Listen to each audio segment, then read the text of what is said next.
Alberto Gonzalez, who is on the call, and Ren Hess, and then Tracy Newsom works with CDOT.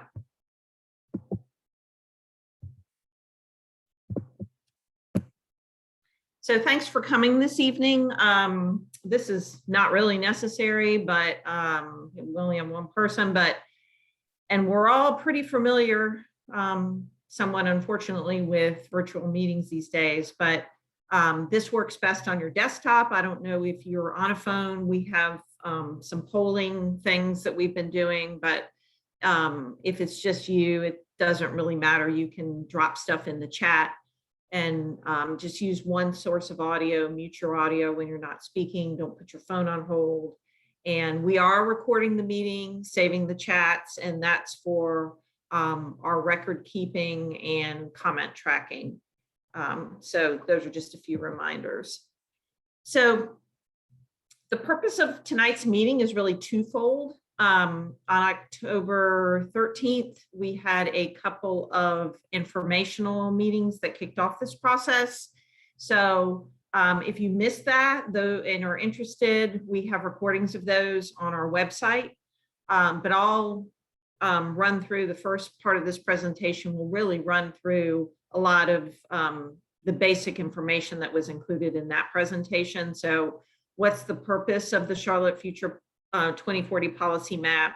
We'll also discuss Charlotte Streets Map and how it relates, how the two maps relate to one another, and then what are the two draft maps. And then the second part of the conversation will be really focused on getting feedback from you. And so we'll review the draft policy map recommendations, and I would emphasize to you that these are draft and they're a conversation starter.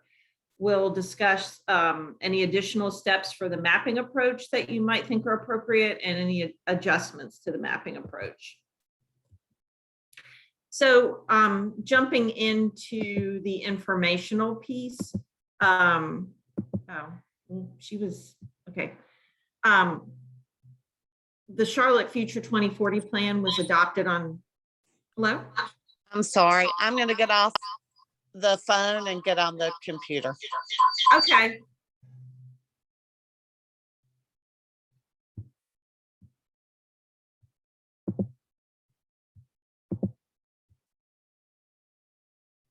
And I'm not sure if you can still hear me, but I'm going to keep going. So the Charlotte Future 2040 plan, our comprehensive plan, was adopted on June 21st of this year. And right now we're really focused on the implementation of that plan. And there are three key supporting initiatives to the implementation that are ongoing right now. On the land use side, it's the policy map, which is the focus of tonight's conversation. On the mobility front, it's the strategic mobility plan and Charlotte Streets Map, which CDOT is Charlotte Department of Transportation, is that's their project, but it's very related. And then on the development end, there's Unified Development Ordinance, which the draft for that was released on October 7th and is also available on our website. And that is a planning effort focused more on implementation and development related rules and regulations.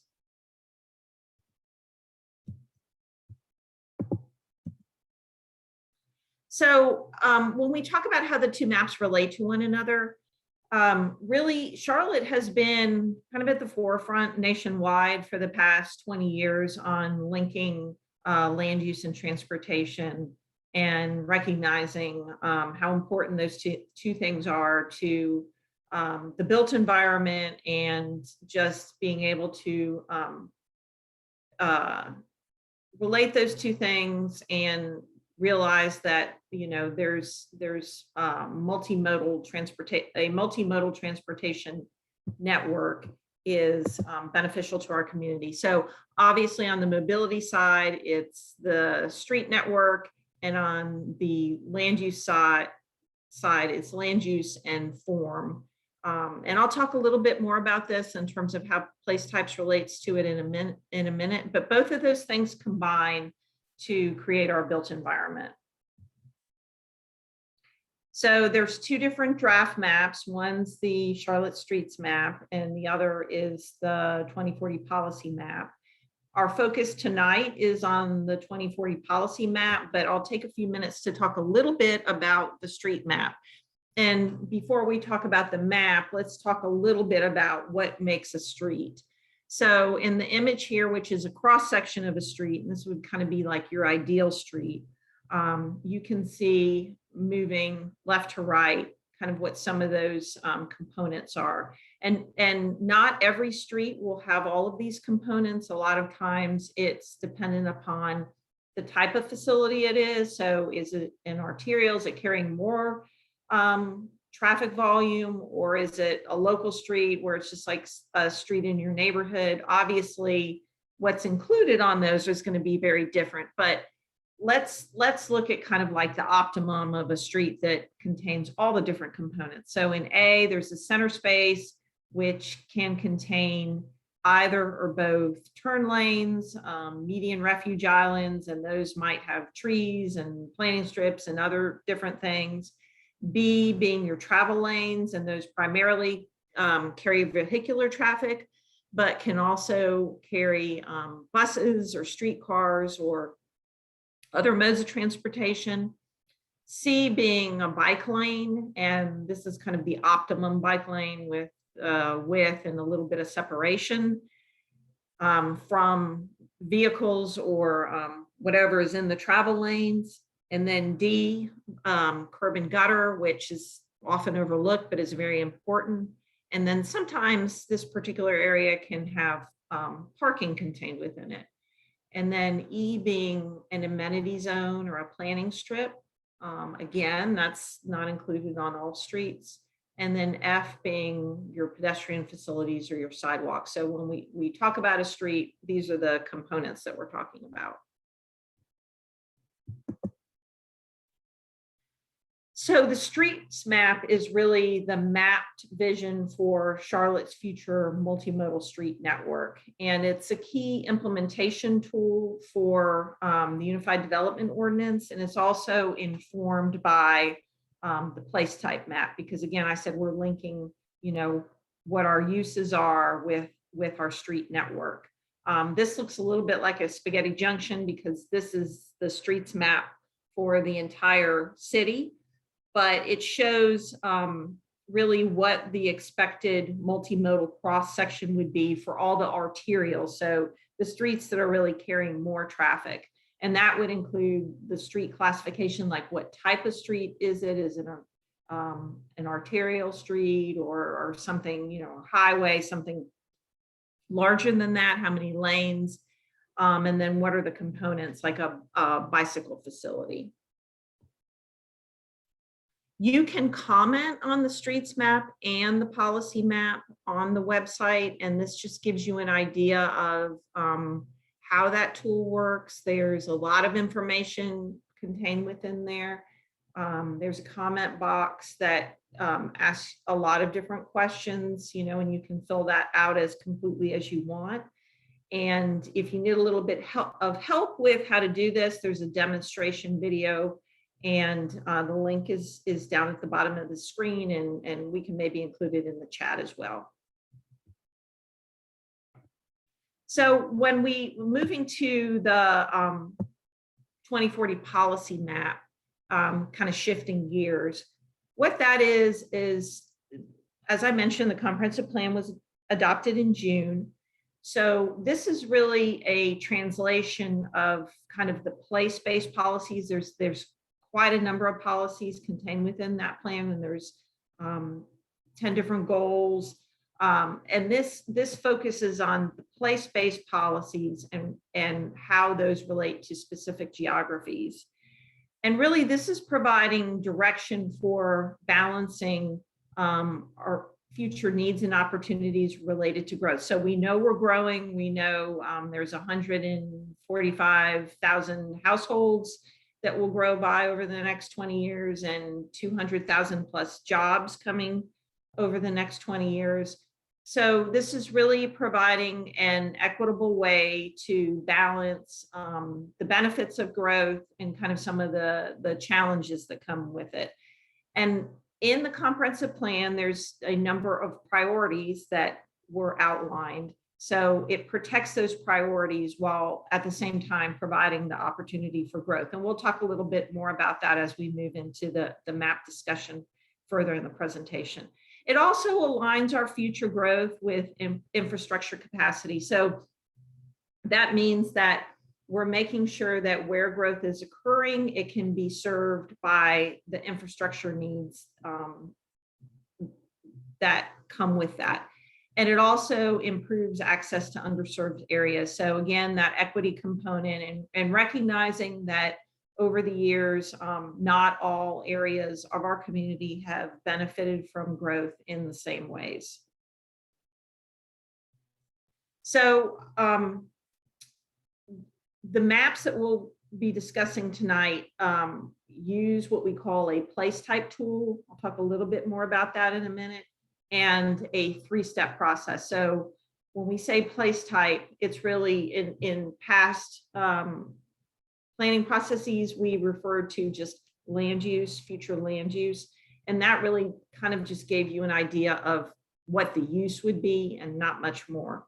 So place types really are land use plus. So it gives you a lot more idea about what you can expect in terms of form and how you would access it, mobility wise, and all of these different things. So the three different map components, and we'll talk a little bit more about this in a minute too, is first translating what we have on the ground in terms of land use into place types for existing development. So what's on the ground today. And then that's a reference map, and then mapping our adoptive policy. So if we didn't do anything and we just translated the policies we have in place today for our future growth and development into place types, you know, what would we have? And then we take that map, the adoptive policy map in number 2, and apply the policies that were in the comprehensive plan to it. And that is the draft Charlotte Future 2040 policy map that we're talking about tonight. And as I mentioned, place types provide guidance for mix and proportions of land use. So it recognizes that, for example, in a neighborhood, it's not just residential uses, but also other components would be schools of a certain size, churches of a certain size, parks of a certain size, those kinds of things. All those things work together to make a neighborhood. It also addresses building form and design, mobility and parking, and open space. So it kind of gives a lot more clarity when we're talking about a certain type of development. It gives kind of more clarity in terms of what the expectations around that could be. So we have 10 place types in our palette. Again, these were adopted as part of the comprehensive plan. So the palette was adopted as part of the comprehensive plan. And they're divided into 3 different categories, which are live, work, and play. Live, you know, includes parks and your residential uses, work, commercial, campus, innovation, mixed use, manufacturing, and logistics. And play, we think of play in terms of not only, access to goods, but also, excuse me, entertainment, restaurants, shopping, all those types of things. And I'll just stop here for a few minutes and let you look at the full palette and what some of the descriptions of those uses are.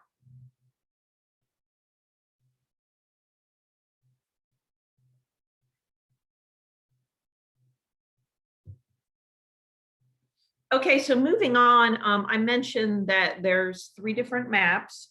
And let's talk a little bit about how those maps were developed. The first one, the existing development map, that took existing land use and development and just really translated kind of what's on the ground from that perspective to place types. And that's just a reference map. So we've gotten a lot of comments on there's errors in that map, and that's not uncommon. It's also not uncommon for this map to be very different from what the adoptive policy map is. And even though we're not looking at this, but what a zoning map might look like. So those three things oftentimes can be very different. But the existing development map is really a reference map for us at this point. The adoptive policies map, as I mentioned earlier, was if we took our land use policies that we have today and we translated those into place types and didn't do anything beyond that, that's what that map would look like. And the inputs to that map, or how we arrived at that map, because this is a citywide process, it's very data driven, and also because we're trying to be equitable throughout our community, it's very data driven. So it's kind of inputs into a mapping tool that then produces these maps. So the inputs into the adoptive policy map were future land use, so adopted plans since 2010, which are kind of, those plans have the most guidance that's similar to the guidance provided in the place type palette. And where that didn't exist, we looked at zoning, what the zoning entitlements were for areas, and where that was a little bit difficult to translate into a place type, we would look at what the market would call for in that specific area. And then that came up with what we call the adoptive policies map. We've also referred to it as a status quo map. So if we didn't do anything different, we just carried on with the policies we have in place today, here's what it would look like. To come up with the Charlotte draft future policy map, we took the adoptive policies map, so not losing all that work and development that we've had to date, not losing that, but then taking that and applying the Charlotte Future 2040 Comprehensive Plan policies to it. And the main inputs there would be our equitable growth framework, certain plan policies, which we'll talk a little further more about it in a minute. And then the survey responses that we had in phase one of where we are today. So we had a survey tool that was open from July until the beginning of this month. And we took that and that helped inform this policy map. As checks, kind of like checking, here's what this looks like. Let's kind of apply a few more things, like kind of as checks and balances. That would be growth projections, infrastructure and environmental capacity, and also what's the market feasibility.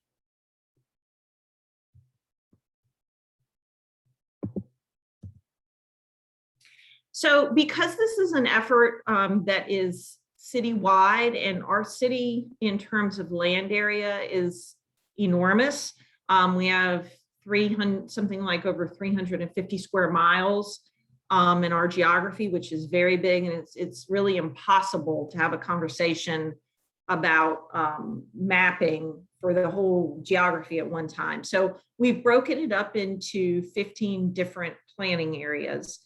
And we are talking tonight about the South Outer, which the boundaries for basically are 485, the state line, and then the county line to Mecklenburg and Union County.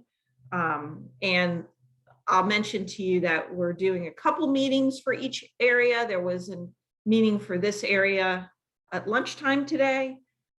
If you're interested in looking at any of the other conversations and seeing what was discussed in those, they are all recorded and on our website. So let's talk a little bit about existing development and adoptive policy. So this area is super interesting compared to some of the others that we've talked about. And we kind of started with the periphery of the city. But in terms of existing development, this is interesting because there's a number of uses on the ground today, and it's kind of, fairly complete, and what we would talk about a complete community. So you can see that you know, kind of everything on the palette pretty much is represented, with the exception of some of the activity centers and then innovation and mixed use. And you also notice, and this is very important as we continue our conversation, there's not a whole lot of vacant land. So there's just a couple of areas that are vacant. It's pretty much built out. So when we look at existing and we compare that to the adoptive policies, oh, excuse me. Oops, let me go back. There we go. We can see in some of these percentages, it's helpful at sometimes, but in some instances, and I would say this is one, it's kind of maybe a little bit misleading. So neighborhood 1, so your lower density residential neighborhoods, that increases, your neighborhood 2 increases adoptive policy wise as compared to existing. Parks and preserves goes down, commercial goes down, campus goes down, manufacturing and logistics, but neighborhood centers and community activity centers goes way up. And I mentioned earlier that on the existing map, the centers piece is not really reflected in that. So over the next few slides, this is kind of a progression through the place types, kind of like how we built up what the draft policy map is for this particular area. So we'll look at it kind of group by group in the place type. So the first group of place types is the ones that in the comprehensive plan, there are policies that they're referred to as preservation, but it really maybe a more accurate term might be protection. It's not preservation in terms of like historic preservation. It's really protecting our neighborhood 1, so our lower density residential neighborhoods, manufacturing and logistics. So recognizing that there needs to be places in our community for these uses to exist, and then parks and preserves. So you can see how that is reflected in this particular area. So we have a couple of areas of manufacturing and logistics. So in this particular case, I would mention, I think these two areas are not manufacturing and logistics as you would think of like industrial wise of distribution or making goods or any of those types of things. I think one of them is actually the Foxhole Recycling Center, and the other one is a water treatment facility. But you can see in this area too, it's pretty well served as far as parks goes, especially as compared to some other areas. But then when you look at the percentages, the neighborhood 1 goes down a little bit, manufacturing and logistics goes way up, and parks and preserve go way up as well. And the areas outlined in blue are those that were added during the 2040 policy mapping. And in some cases, I don't think these are necessarily new. It's kind of a reclassification of those uses. So now we have a series of polling questions as we go through this progression. So, and since there's just you on here, if you're not comfortable doing the polling and want to put it in the chat, that's perfectly fine, whatever works best for you, especially if you're on your phone, because I think the polling does not work on the phone. But so in the mapping approach, one of the big steps is preserving neighborhood 1, parks and preserve, and that aligns with the comprehensive plan's direction to protect community assets. So we're interested in knowing, do you support this particular mapping approach? And I'll just give you a minute to, if you want to put that in the chat or if you want to use the poll. So how do I use the poll? Alberto, is the poll working or no? Yeah, So no, I mean, Alberto, I could try it. I put it in the chat, but I'll try the poll. okay. No, I'm okay. fine. I'm fine doing the chat if you'd rather. Okay. Okay. So how do I just respond one or the Yeah, other? so do you agree, do you not agree, you know, strongly disagree, those kinds of things. We can also talk about it if that works for you too. Right. Yeah, we're happy to do Can you that. go back to the last slide since I'm the only one on here? I guess I can Yeah, have a yeah. little remedial Hang on a moment. second. I'm not the best sometimes at navigating all this stuff. Let's see. There we go. So what is the difference? I'm confused about the added during the 2040. Yeah, so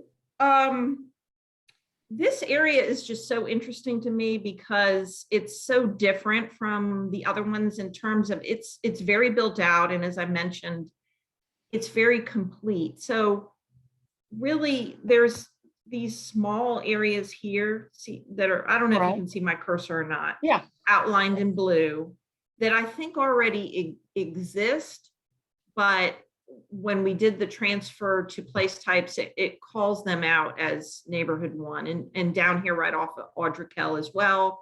And this I think is a soccer facility or some type of big park facility that wasn't called out in our past adoptive policies.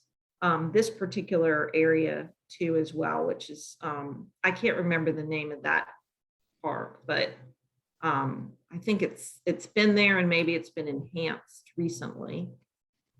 So this shows you these three place types, which are really in the comprehensive plan, three place types that are called for to be protected, recognizing that these exist in our community and need to continue to exist, and we need to protect those. And that which is outlined in blue are existing areas that fall into one of these three place types. So they are changes from that adoptive policy map that I showed, Okay. that we built this map off of. So they're additions, but I do think they already exist on the ground, I'm pretty sure, Okay. if that makes sense. Yeah. Thank you. I think I understand. Okay.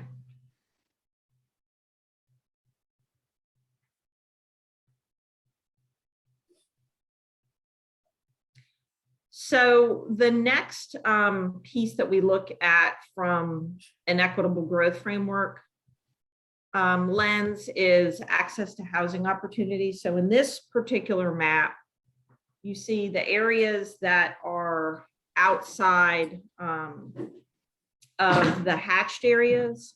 So the areas outside of this hatching really lack in housing opportunity from a housing unit diversity perspective. So when we talk about housing opportunity, we talk about housing unit diversity, cost, size, subsidized housing, tenure, level of reinvestment, but really from a place type perspective, the one that can be addressed is housing unit diversity, because all of these different metrics can't be addressed through just one blunt tool. They have to be addressed in a multifaceted way. But if we're looking at them, how can we address it from a place type perspective and map it? Housing unit diversity is how we would do that. And the place type most typically we would do that with is neighborhood 2. So again, the areas that are outside of these hatched areas are kind of like the areas that would come up as lacking in housing diversity. But in our in the adoptive policy map that we had, there were already areas that were recommended for what we would consider to be neighborhood 2. And the areas outside of the hatched areas really are mostly built out. So there's not a whole lot of room to recommend anymore neighborhood 2. So I think that's why this metric goes down some, like it decreases by 24%. So again, I've said it before, but this area is very interesting in terms of when you look at the percentages and increasing and decreasing, it doesn't really tell you the full story, as opposed to some of the other areas that we've had these community conversations for. But there are areas of recommended for neighborhood 2, which is more intense residential development already in this particular area, if that makes sense. Yeah, and so the density, remind me of what the density is for neighborhood 2. I mean, is there any? So limit? neighborhood 2, yeah, would be more intense in terms of like townhomes and your multifamily units, those sorts of things. Neighborhood 1 would be your more traditional single family neighborhoods, but it also includes the opportunity to have duplexes and triplexes more liberally than you can today. Only triplexes, or does it go higher than that? No, it's triplexes and then quadruplexes along arterials. Okay. So, again, we talked earlier about relating the land use to mobility, and that's an example of where we're doing that. So the map I'm showing right now on the screen is the first 4 place types mapped. So that's what that would look like. And again, we're building a progression here. Right. We'll come up with all of the place type palette over the next course of the next few slides. So another question would be, in improving access to housing diversity, what are your thoughts on mapping more neighborhood 2 in areas that have low access to housing opportunity? Do you think that's a good approach for increasing housing diversity in the future? And I put it in the chat. So Yeah, and you can answer that at your convenience since it's just you.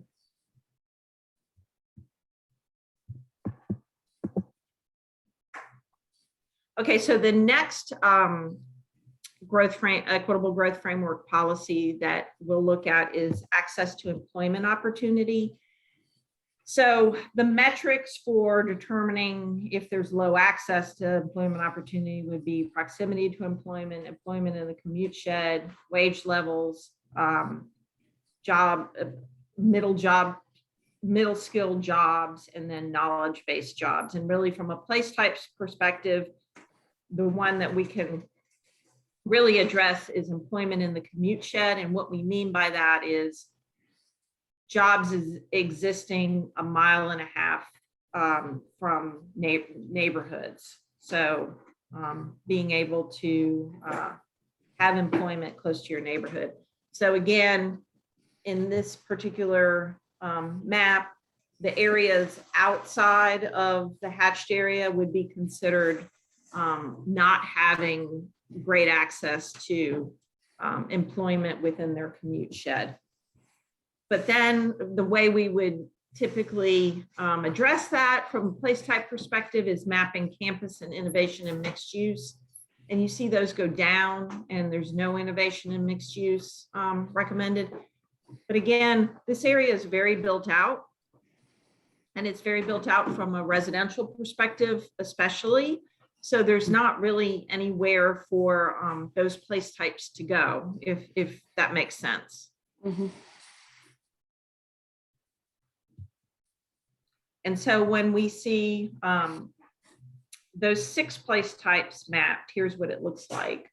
But you do have these 2 areas of manufacturing and logistics, and campus and innovation and mixed use are not the only areas where you can have employment. So, and these questions, again, I should have mentioned this earlier, but thinking from a citywide perspective too, because all of these measures are intended to be applied citywide, so it's a citywide conversation, is mapping campus and innovation mixed use in areas that have low access to jobs. Do you think that's a good approach to increasing job access in the future? And Alberto will paste that in the chat. I'm not sure how well it would work, but I mean, I think it's a good thing to try. I just don't know. Yeah, and this area is not, obviously is not best example of how that can be applied, just because of what the built environment is there today. There's not a whole lot of capacity to accept more of that. But in other areas of our community, for example, areas that might have, older manufacturing sites that are transitioning to something different, or could benefit from that flexibility, like the innovation in mixed use is ideal for those particular locations. And we have a lot of those in our community, but that's just not where this particular area is from that perspective. Right. So I did debate going on and seeing what are some other, discussions that are happening around the city. So what are two of the most exciting, I guess, as far as these approaches being applicable? Do you have a kind of grip on that right now? Yeah, so again, what we've been kind of working our way from the outside in. And I think so today we also did the South Middle. So that's from it's like Park Road would run down the center of it, and it would be from Woodlawn to Pineville Matthews Road. There's some examples in there. Mm-hmm. I'm trying to think what other ones we've done. We've done some of the north, the outer edges of the north. I don't know, Alberto, do you have any thoughts? Because you've sat in on some too. I would say at this point, you might want to check out the South Middle one. And then next week, we're kind of doing the inner areas. Tonight, we also have the Southwest going on at the same time, because we kind of have two areas at lunch and in the evening simultaneously. So the Southwest outer would probably be another good area in terms of the employment piece that you might want to check out. It Yeah, has a lot of existing industrial, it looks like. Yeah, Yeah, those areas that have a lot of existing industrial and maybe some vacant land around there, Mhm. that's where you get the conversation of, do you expand the industrial? How do you protect the single family residential in that area? So I was in the outer west one, which was Wilkinson and I-85. So that included a lot of that discussion. Right. Are you seeing people objecting to development of I mean, those you just areas? have the conversation of what is appropriate. Okay. I just was curious as to what turnout was for these. I mean, I know I'm the only one obviously on this one. What was the turnout at noon? so at noon, so the one at noon that I was in was the South Middle, and I think we had about 15 people there. I think both of the ones at noon, and I can't remember what the other one was, Alberta, you might remember, but both of those had like 15 something people. The turnout is probably not ideal, not meeting our expectations. We're very used to having many more people attend our sessions, and in the development of the plan, we did have many more people, but we're kind of thinking, what is it? It could be that folks are there. First of all, there's a lot going on in our community, and there's a lot of different plans and processes that are competing for folks' time. Folks are kind of somewhat tired to some extent of, people only have so much bandwidth. I think there's a variety of different factors, but we are going to, we had to do the virtual meetings because the amount of time that we need to plan for these and design what the sessions look like. At the time we started that, it was not a time that we felt comfortable given where we were in the COVID environment at that time. So that's why these are virtual, but we are looking at some in-person kind of open house type options that we'll do after these are finished. But we have 33 of these meetings over the next 3 weeks. So we're kind of focused on getting through that piece first before we design what those other opportunities look like. Right, certainly. And I'm sorry I am the only person on, and I do appreciate you going through Yeah, it. no, we appreciate you hanging in there with us and doing this. So thank you very much for your time. I really do appreciate that. Okay, wait. This is the map for access to amenities. And really, when you look at it, so the amenities that we would look at are childcare and parks and community facilities, food, healthcare, financial services, and access to internet. The ones that we're focused on from a place type mapping perspective are food, healthcare, and pharmacies and financial services. Mhm. And the areas outside of the hatch are the areas that, lack access to this. So you can see they're not very many of these areas, and they're not very big. So as I mentioned earlier, this particular geography that we're looking at is really pretty complete and has access to a lot of different things, especially as compared to other areas around our community.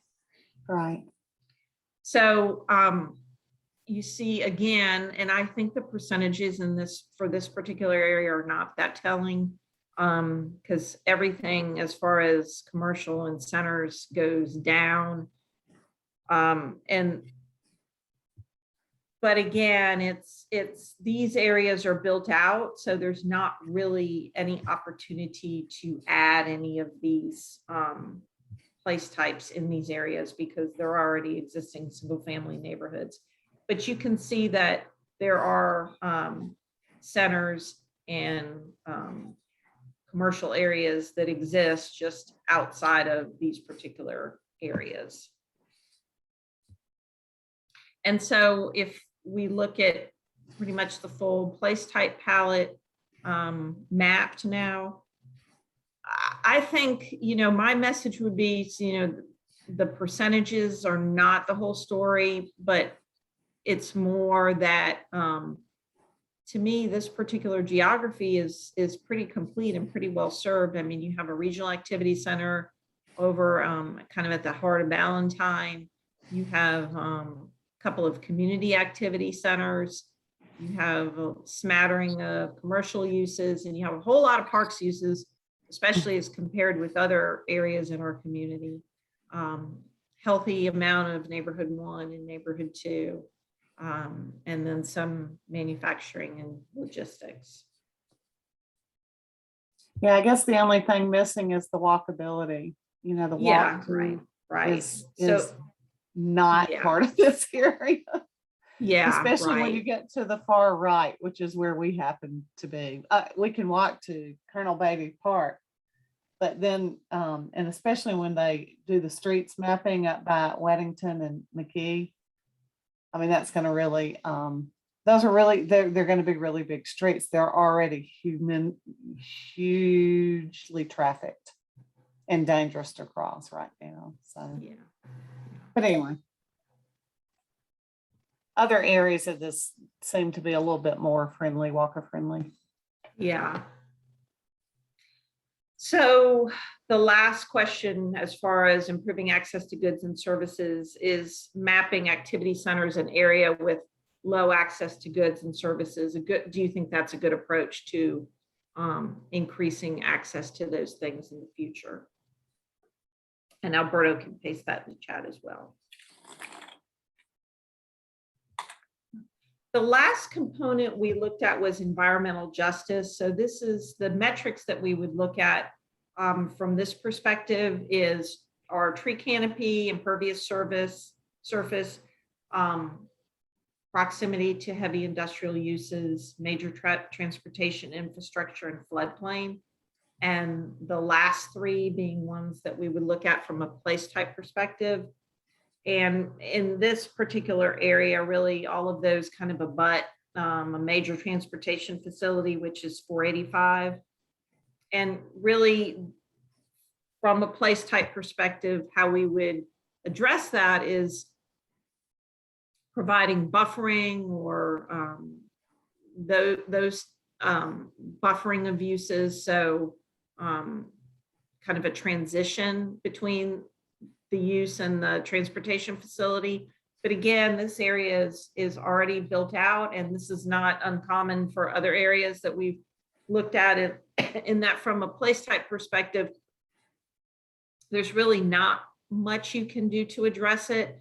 It would have to be, again, multifaceted. So there would have to be infrastructure projects put in place, programs, design solutions, those sorts of things to help address environmental justice issues that might exist. So the last question is, from a citywide perspective, do you think it's important to explore additional tools to further mitigate environmental justice impacts during the community area planning process, which would happen after we get this full place type map for the city adopted?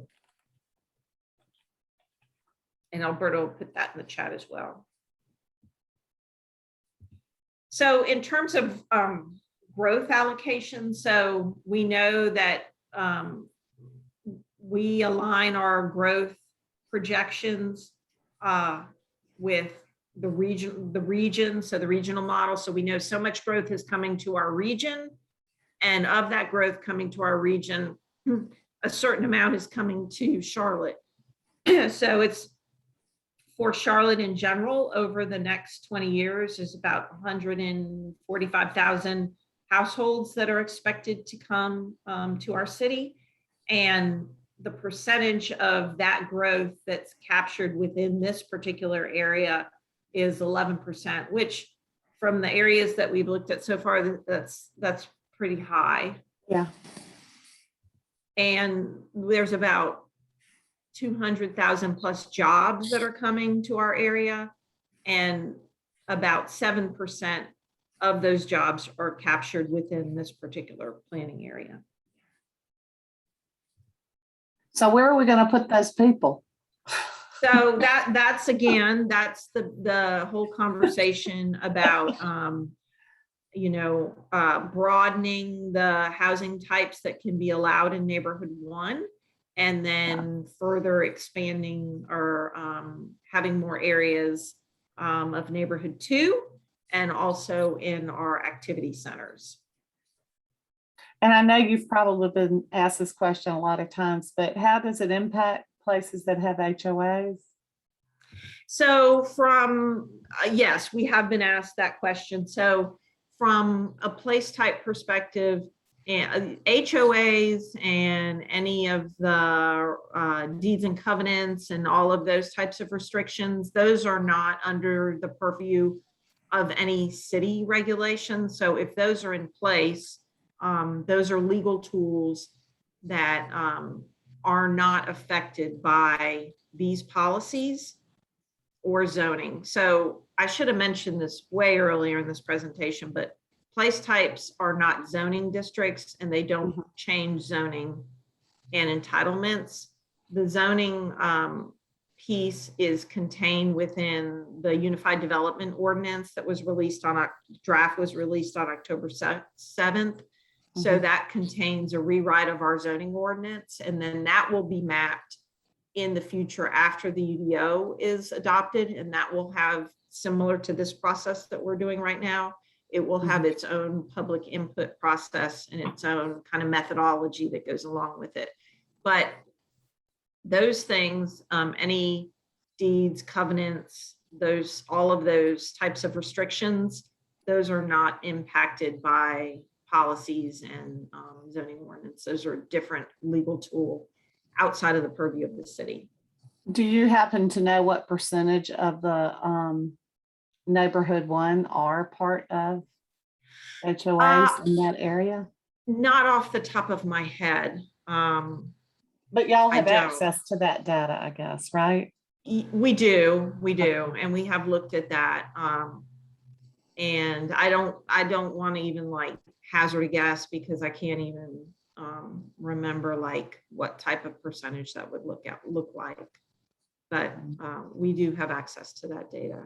We've Okay. done some research, so it's probably not, if you wanted the really detailed research, you probably need to go and do deed searches on everything, and we have not done that and don't have the capacity to do that, but we Mhm. probably have a very good estimate of it, I would say. Okay. So the last piece of what we're doing tonight is collecting feedback on the mapping approach. So I mentioned earlier, because this is a citywide process and map, the inputs to the map and the methodology really is looking at citywide, not area specific. So are there any additional steps that you think should be added to the approach to better align that with the comprehensive plan goals? And what adjustments would need to be made, in your opinion, to make the map more accurate? And again, because it's a citywide approach, parcel specific edits that don't align with a particular step or adjustment to the mapping approach. So we're not, cherry picking parcels and coloring them different colors to match place types that folks think should be in that particular location. That's a little different maybe than what we've done in the past, because it is a citywide approach looking through an equity lens. So I just want to mention that as well. And so we have a series of questions here. So some of the existing manufacturing and logistics sites, especially those close to uptown, may be better suited for other uses due to changes in the manufacturing industry. And so how important do you think it is to preserve existing manufacturing and logistics sites, or consider repurposing those areas so they can better serve the needs of our community in the future? And I guess, Alberta, you can probably paste this one in the chat.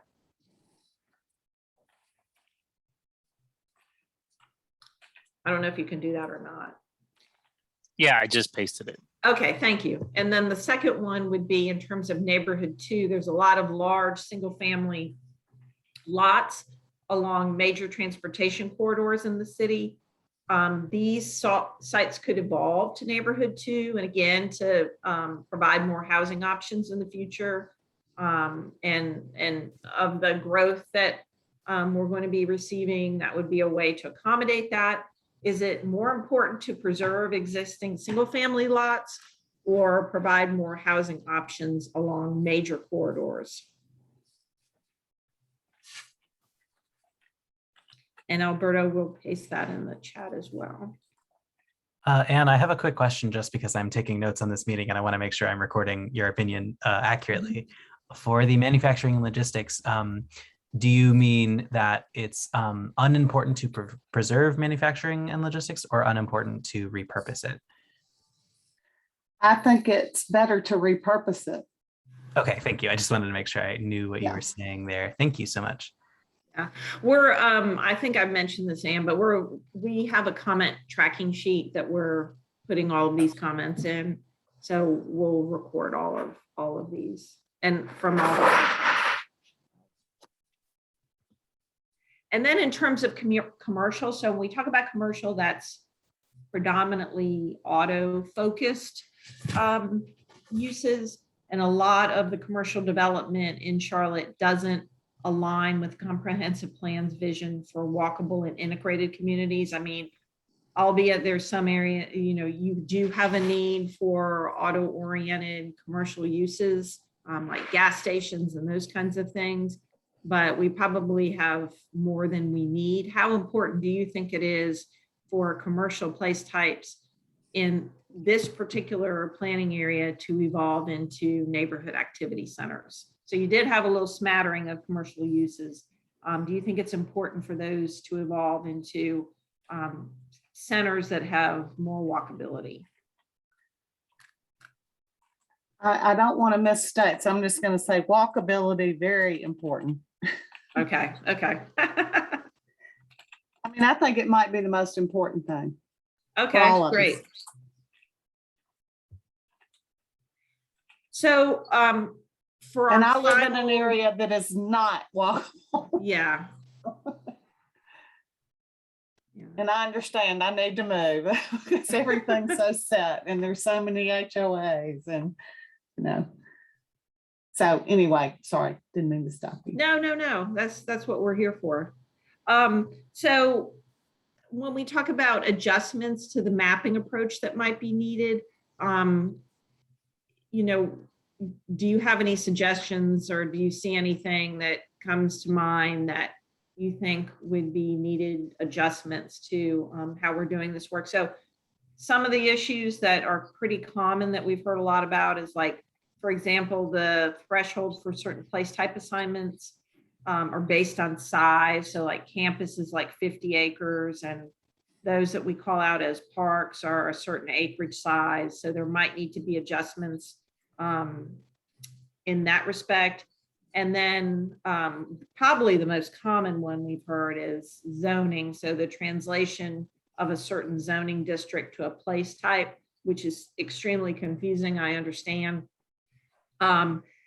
In many instances, that's resulted in something that's not quite accurate. So I think we recognize that just after doing the first few of these meetings, that's something we need to go back and take a look at. But if you have any thoughts related to that, we'd love to hear them. I agree with those two. And I guess the only other thing is, where do community gardens fit into the place type? So, and community gardens would fit into any place type. So the place types are more flexible in terms of they recognize that something like a community garden, it doesn't need to be called out as a specific place type because it really can be kind of a secondary use to any of the place types. So they would fit in any of them.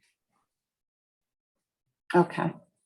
So we have this annotate feature on Zoom that I don't know because it's just you that we really need to use. I would think that we can look at the map and if there's any particular locations that you have any specific comments about. I know you mentioned that, oops, excuse me, that you maybe live up in this particular area. Yeah. You know, if there's any specific comments you want to make about that area or any other area, I know you've said about the walkability, Right. but if there's anything else that you want to add, we'd love to hear it. And Ren's taking notes, and we're happy to, if you want to just say it, we're happy to just write it down for you. Well, the only thing of concern is the roads getting larger and widening. I mean, I see the little diagram and it seems like Weddington Road will be really quite a bit larger, but it needs to be. There's huge traffic problems at certain times of day and at that intersection on Weddington and McKee. But other than that, I have been on the draft map, you know, for and I understand how I can make comments there. And I'm really just kind of taking a while to digest all the information. So I don't really have any specific comments except those. Okay. And so you've I been know, on the online mapping tool, is that what you Yeah. said?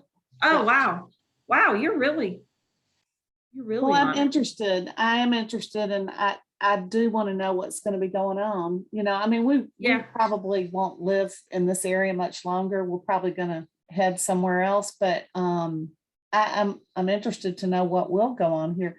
And also, I guess another real question in my mind is, you know, we butt up against Matthews, and then so Matthews is just sort of this hole that's kind of, you know, not there.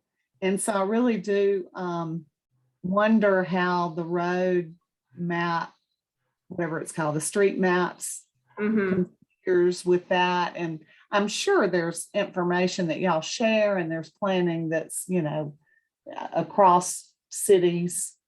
There has to be, right? So yeah, so we in Charlotte, there's what we call CRTPO, which is kind of our metropolitan transportation planning organization. And so that is more regional in focus for, but it really focuses more on major facilities, so the bigger transportation facilities. But there are other opportunities that we have to interface with the surrounding towns.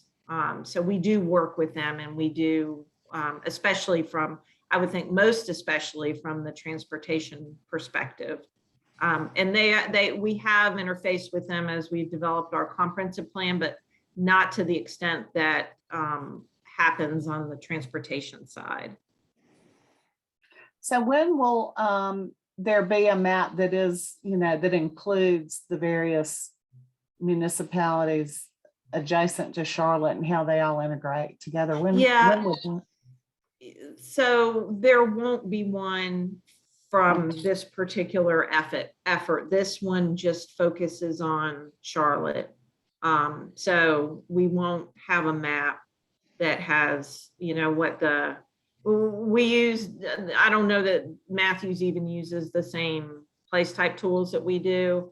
I mentioned that, from a regional perspective, all of this work kind of rolls up into an effort that was done, I think 4 years ago, that was Connect Our Future, that was done by a regional planning organization that, included, I think, like 8 different counties or something like that. So it was a very regional effort. So the place types that we have are consistent with, they're specific to Charlotte, but they fit within the palette that exists for the region, if that makes sense. Yeah. So we have been very intentional about that. And also our growth projections, as I mentioned, also align with the regional growth projections. And all of that fits into a regional transportation model. So all of those things are coordinated. So we're able to be specific to the city of Charlotte, but make sure that it all fits in from a regional perspective. Right. Thank you. Sure. So for our next steps, I mentioned we have 33 of these meetings between October 14th and November 10th. So we're just early in that process. They're all recorded. They're all on our project website and will continue to be. We have makeup sessions that are scheduled. So we had one this past Saturday, and we have one on Sunday morning at 10 o'clock. So those are not geography focused like these are. And they're for folks that can't make it to the other ones, or we've had some folks that say, oh, I just want to talk about, something broader than one geography. And again, I mentioned that we're figuring out how to do some in-person office hours. We just don't have all the specifics on that kind of figured out quite yet. Also, if you know anyone that is not comfortable with the online application, which I know you said you've already used that, and that's open through November 14th, but we do have hard copies of the comment form. Again, they're not quite as detailed maybe as the online version is, but they are available in libraries and YMCAs, and those are there today. And then the feedback that we're getting from these 33 meetings will be used to identify what kind of revisions we need to make that would be citywide revisions to the mapping approach. And then we will have a second draft of the map that we expect to release in early 2022. So sometime January, February, something like that. And we'll probably have another series of meetings similar to this. Again, we haven't quite designed all the specifics around that yet. But that is all I have. And I really thank you for spending time with us this evening, and also for taking advantage of the online tool. And we hope that you'll spread the word in your neighborhood so that more folks will do the same thing. Yeah, tell me your name again. I'm sorry, it's not It's showing Kathy up. Cornett. Okay. And K? Yes, a Or- K. And Cornett is C-O-R-N-E-T-T. Okay, Kathy, thanks so much for your time, and Alberta, and I don't see Ren anymore, and if Tracy's on, whoever else is on. Thank y'all so much. I'm sorry that I showed up. I think y'all would just have gone home to dinner if I hadn't been. No problem. So, I appreciate it. And yeah, I'll tap into a couple more to see what other areas are going on, what's going on in the other areas too, because, we're all in this together. A lot of Yes, yes. growth and a lot of time spent in cars. Yeah. I'd like to see an end to that at some point. Thank you Thank very you so much. much. Thank you.